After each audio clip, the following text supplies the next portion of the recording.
नमस्कार।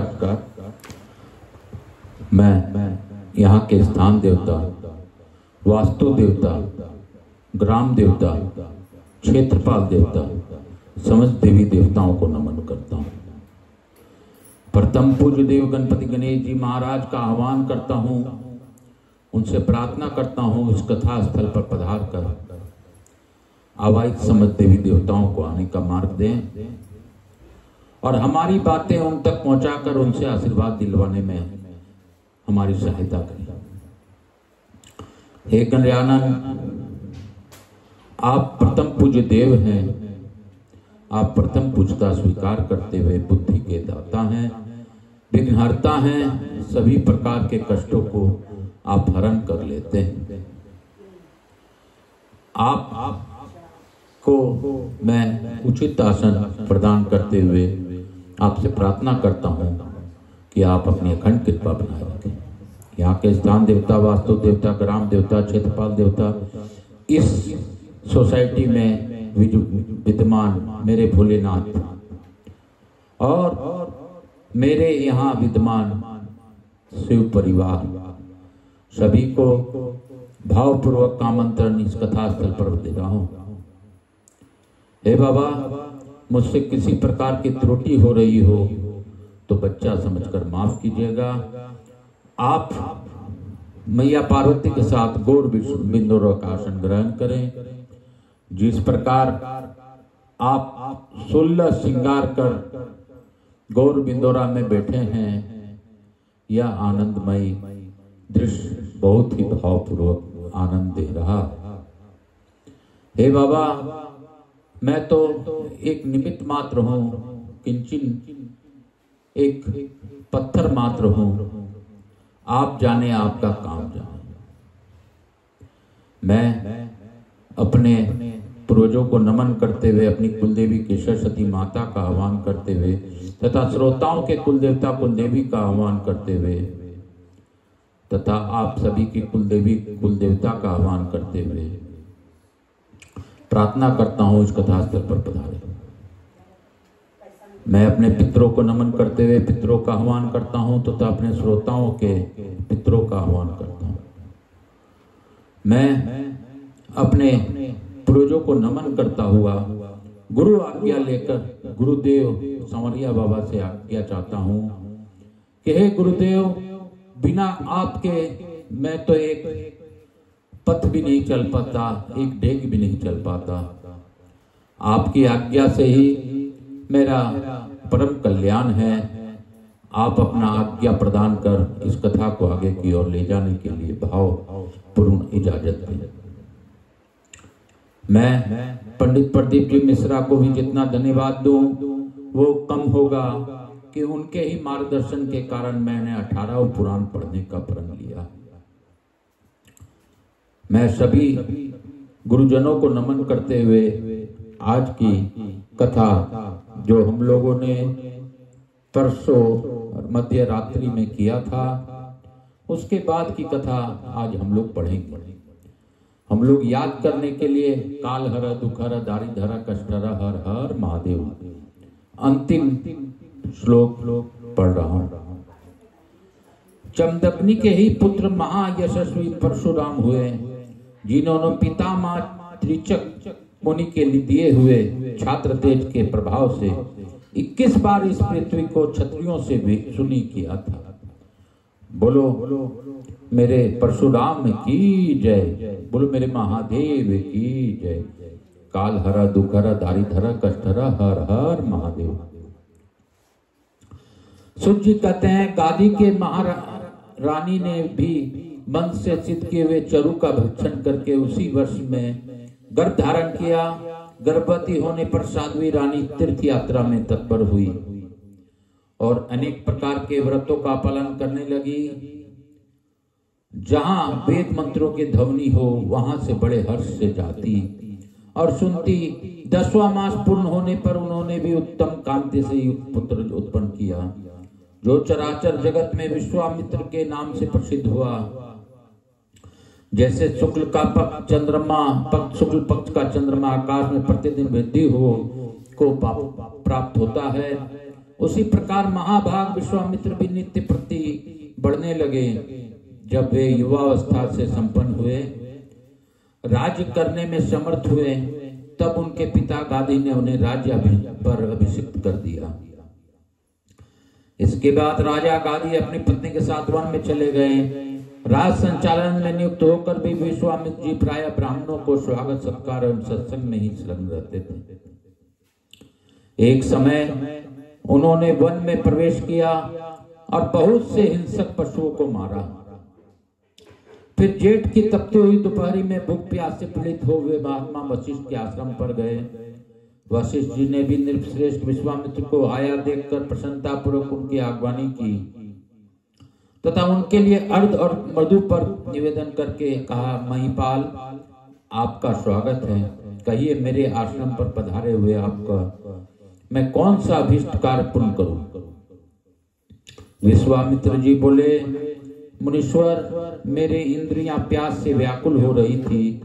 मैं जल पीने के लिए आपके आश्रम पर आया था, सो यहाँ शीतल जल पी कर लिया, मेरे प्यास बुझ गई। अब आज्ञा दीजिए जिससे आपका घर को जाऊं, अपने घर को जाऊं।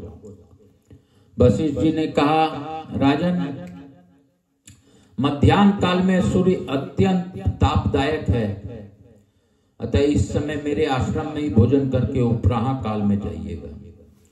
विश्वामित्र जी बोले, मुने, मैं चतुरांगनी सेना के साथ आया था। आपके आश्रम के द्वार पर मेरी सेना भी स्थित है। जो स्वामी अपने सेवकों के भूखे रहने पर भी भोजन कर लेता है, वह भयंकर नरक में जाता है। इसलिए मुझे घर लौटने की आज्ञा दीजिए।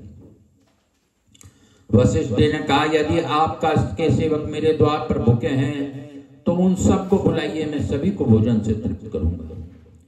यह सुनकर राजा विश्वामित्र ने संपूर्ण सेना को वहीं बुला लिया और स्नान, संध्या, तर्पण तथा जप करके ब्राह्मणों से स्वास्थ्य वाचन कराकर वे सिंहासन पर विराजमान हुए। इसी समय वशिष्ठ जी ने नंदिनी नामक धेनु का आह्वान किया और विश्वामित्र के आगे जाकर खड़ी हो गए। तब वशिष्ठ जी ने कहा, तुम उनके अनेक प्रकार के भक्ष्य भोज चोष्य तथा पेय आदि विविध खाद्य पदार्थों को द्वारा सेना सहित महाराज विश्वामित्र को तृप्त करो। साथ ही इनके घोड़े और हाथी आदि के लिए भी चारे दाने आदि की व्यवस्था करो। बहुत अच्छा कहकर नंदी ने क्षण भर में 10,000 सेवकों को उत्पन्न किया। उन सब ने सब प्रकार के भोज पदार्थों के लिए विश्वामित्र को, सेना को, प्रत्येक व्यक्ति को पृथक पृथक भोजन परोसा। सेना परिवार, हाथी, ऊंट, घोड़े और बैल आदि सहित महाराज विश्वामित्र पूर्णतः तृप्त हो गए। यह कौतुक देखकर मंत्रियों सहित विश्वामित्र ने विचार किया कि इस उत्तम धेनु को अपने घर ले चलना चाहिए। ये ब्राह्मण देवता इसी रख कर क्या करेंगे? ऐसा विचार कर विश्वामित्र ने कहा, मुनि श्रेष्ठ, यह गौ मुझे दे दीजिए। इसके मिल के रूप में आपको उत्तम रथ, हाथी, घोड़े तथा अन्य मनमोवांछित पदार्थ दूंगा। वशिष्ठ जी ने कहा, राजन, यह समस्त कामनाओं को पूर्ण करने वाली हमारी होम धेनु है। ब्राह्मणों के लिए साधारण गौ का विक्रय भी अनुचित है, फिर समस्त कामनाओं को देने वाले नंदी को तो बात ही क्या है। महाराज, जो श्रेष्ठ ब्राह्मण गाय बेचकर उसका धन लेता है, उसे माता को बेचने वाला चंडाल समझना चाहिए। इसलिए महामते, यह नंदी मैं आपको नहीं दूंगा।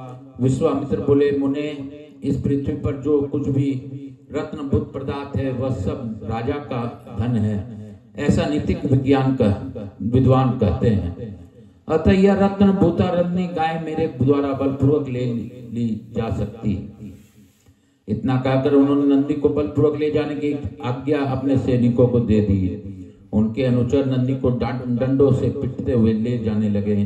तब नंदी ने वशिष्ठ जी से पूछा, मुने, क्या आपने मुझे इनको दे दिया है जो ये मालिक की भांति मुझे बलपूर्वक ले जाते हैं? वशिष्ठ जी ने उत्तर दिया, नहीं, मैं अपने प्राणों पर संकट आया जाए तो भी तुम्हें त्याग नहीं सकता। ये लोग अन्याय पूर्वक तुम्हें ले जाते हैं, तुम स्वयं ही इसमें आत्मरक्षा करो। इतना सुनकर नंदी ने क्रोध, हुंकार पूर्वक हुंकार किया। हुंकार करते ही उसके शरीर में असंख्य सेना प्रकट हुई। इस सेना ने विश्वामित्र के समस्त सैनिकों को यमलोक पहुंचा दिया। तब विश्वामित्र ने स्वयं ही धनुष लेकर उस सेना का सामना किया। नंदी के इन सैनिकों ने विश्वामित्र के हाथी घोड़े आदि सबका सफाया कर डाला। उन्हें भी मारने के लिए सब ओर से घेर लिया। उनके प्राणों पर संकट देख वशिष्ठ जी ने कहा, नंदी, राजा अवध्य होता है, इन्हें बचाओ। राजा के होने पर ही सब लोग सुरक्षित रहकर सन्मार्ग में प्रवृत्त होते हैं और कुमार्ग से दूर रहते हैं। यह सुनकर नंदी जो ही अपने म्लेच्छ सेनाओं को मना करने के लिए आई त्यों ही विश्वामित्र ने तलवार उठाकर उस पर घातक प्रहार करने का विचार किया। यह देख वशिष्ठ ने तलवार से उनके बाहों को स्तंभित कर दिया। उनका वह बाहों हिल डुल नहीं सकी।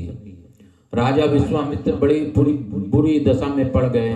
उन्होंने लज्जित होकर वशिष्ठ जी से कहा, मुनिश्रेष्ठ, इन भयंकर म्लेच्छों के हाथों से मारे जाते हुए मुझे आशा है कि अब आप ही रक्षा करें तथा मेरी यह बाह की स्तंभ रही हिलने डुलने लायक कर दें। अब मैं घर को लौट जाऊंगा। युद्ध से मेरा कोई प्रयोजन नहीं है। उदंड पुरुष विद्या ऐश्वर्य तथा लक्ष्मी को पाकर मदोन्मत्त हो, वैसा ही चिरकाल तक इस स्थिति में नहीं रह पाता। जैसे ही राजमद से उन्मत्त हो, युद्ध में नहीं टिक सका। उनके ऐसा करने पर वशिष्ठ जी ने उनके उस भुजा को स्तंभ दोष से मुक्त कर दिया और हंसते हुए कहा, राजन जाओ, मैंने तुम्हारे बाह ठीक कर दी। अब कभी ब्राह्मणों के साथ वैर न करना। वशिष्ठ जी की यह आज्ञा पाकर विश्वामित्र जी पैदल ही अपने महल को ले गए। संध्या के समय नगर द्वार पर पहुंचकर वे अपने आप ही कहने लगे, क्षत्रियों के बल पराक्रम और जीवन को धिक्कार है। केवल ब्राह्मण बल और ब्राह्मण तेज ही प्रशंसा के योग्य है। अब मुझे ऐसे कर्म करना चाहिए जिससे ब्राह्मण बल प्राप्त हो। आज से मैं अपना राज त्याग कर बड़ी भारी तपस्या करूंगा।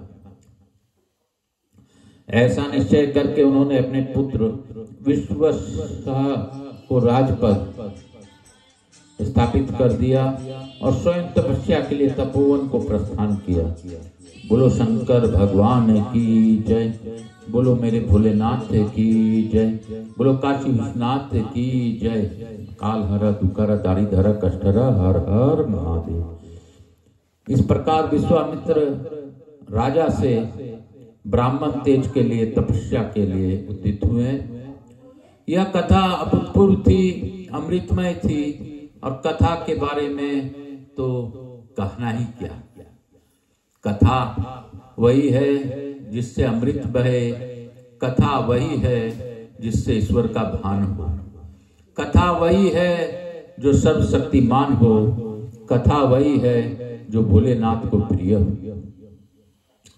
तो आज की कथा इसी अध्याय के साथ हम लोग विराम देंगे और लघु आरती इत्यादि कर अपने भोलेनाथ का धन्यवाद देंगे।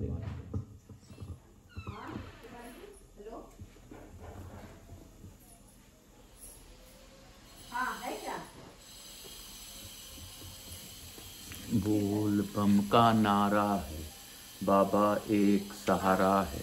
श्री शिवाय नमस्तुभ्यं, हर हर महादेव। श्री शिवाय नमस्तुभ्यं, हर हर महादेव। श्री शिवाय नमः। कपूर गौरम करुणावतारम संसार सारम भुजगेन्द्रहारम सदा वसंतम हृदयारविंदे भवम भवानी सहितम नमामि। श्री राम जय राम जय जय राम। श्री राम जय राम जय जय राम। श्री राम जय राम जय जय राम। श्री राम जय राम जय जय राम। श्री राम जय राम जय जय राम। श्री राम जय राम जय जय राम। श्री राम जय राम जय जय राम। मेरे भोलेनाथ की जय। महाकाल राजा की जय। राधा कृष्ण भगवान की जय। कृष्ण भगवान की जय। लड्डू गोपाल की जय। बोलो समस्त देवी देवताओं की जय।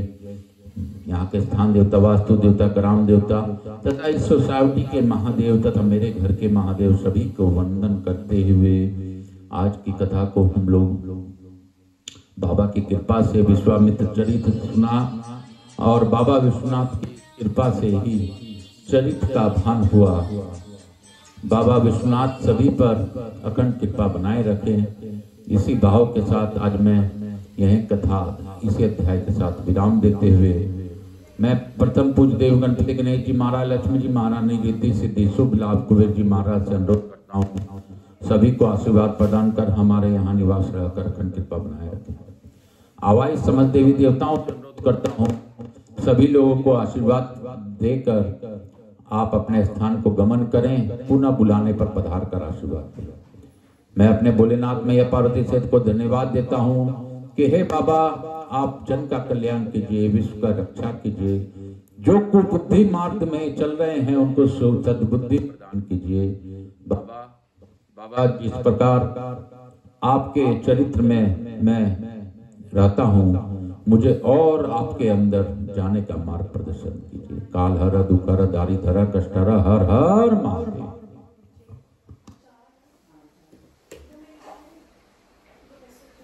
बोल बम का नारा है, बाबा एक सहारा है। बोलो बम, बोलो बम।